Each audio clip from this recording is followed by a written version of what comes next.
Hello, everybody, and welcome to episode 299 of Optimal Living Advice.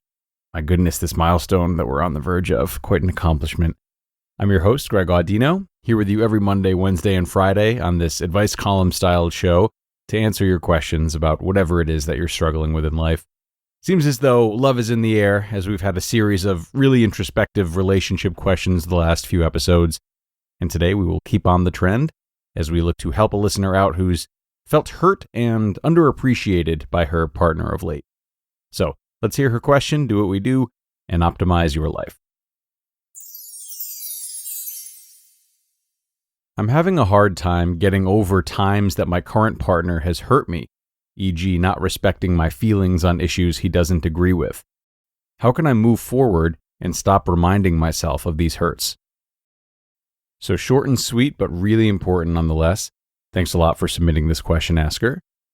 You know, we never stop changing as people. Whether we take on new forms in our inner lives or our outer lives or both, each and every particle that comes into our awareness has some kind of influence over us. The good news is that it's easy and okay to write off the squirrel that we saw racing up the tree early this morning, these insignificant types of things. Most of the stimuli that we're exposed to in any given day don't really need much attention. But when it comes to the things that stay with us, matters that affect us deeply and make it clear that they need our attention, one of the best ways that we can commit to the betterment of our relationships with ourselves and others is to not cast these things aside. We can't anticipate how we'll change, but we can be sure that we will change. And to bring your truest self to a primary relationship and ensure that there can be relational growth means to share these changes with your partner. And these hurts that you mention in your question, they're now a part of you. You're asking me how to say no to them and how to turn away from them, both within yourself and with your partner. It's my feeling that if you do this, you will not be bringing your true self to your relationship. You'll be denying your partner a chance to see this important change that you've undergone, and thus forcing the relationship and his interpretation of you into a box that you feel he might like best. And it might be true, but it ultimately isn't you. You would be diminishing the amount of you that he's actually partnered with, and cutting a small piece of you out of the relationship, or maybe it's a big piece. I worry for that. And if you're asking for my thoughts, I would rather be a part of the solution that helps you bring this to yourself and your partner, rather than hiding it away. I want you to have as genuine of a relationship as possible. So, to be honest, I don't really support the goal of you stopping yourself from being reminded of these hurts. I would much rather champion both of you bringing these feelings to life and lending yourselves to more honest existences with or without one another. Because you can't expect to stay stuck in the versions of yourselves in which you've best loved or even best tolerated one another. If this relationship is going to reach its full potential, navigating your changes and talking through difficult feelings will have to be a part of it. There's no way around that. You and your partner, you don't have to share the same beliefs or have the same interests or means of spending your time. Those aren't requirements. But you would be awfully hard-pressed to not respect and talk through the differences between you.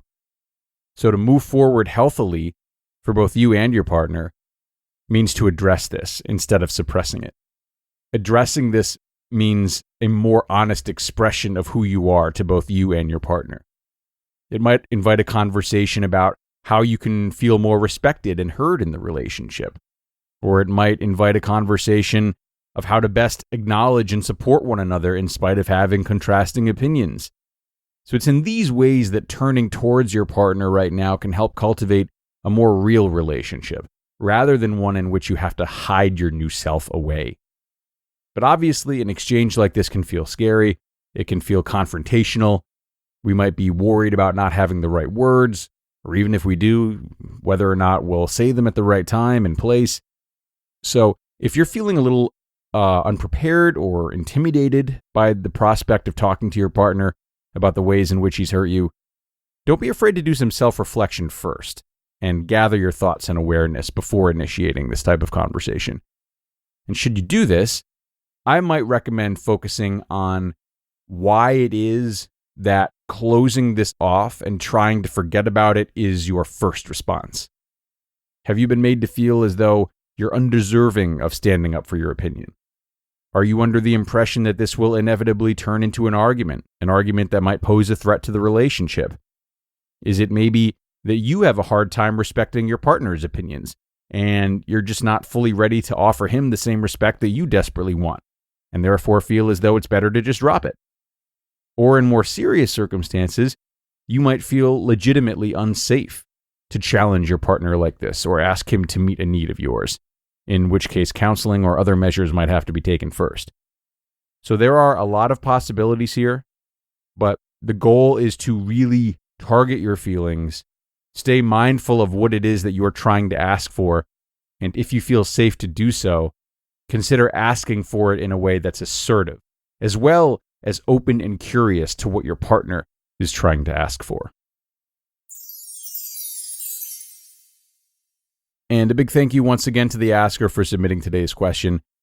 And I assume it's not the answer that you were looking for. I realize I commandeered this one a bit, but I really believe in my response to you today.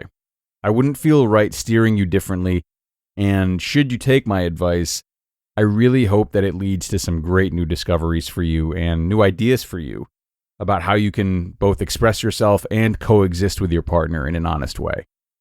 Now, for everyone else out there, you know the drill. Go ahead and share the show with someone who you might feel will need it or enjoy it.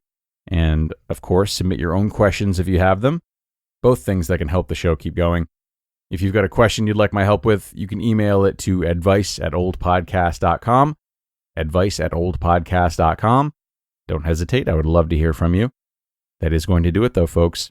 So I hope your week is going well, and I will see you Friday for 300. Oh, my goodness. That's where your optimal life awaits.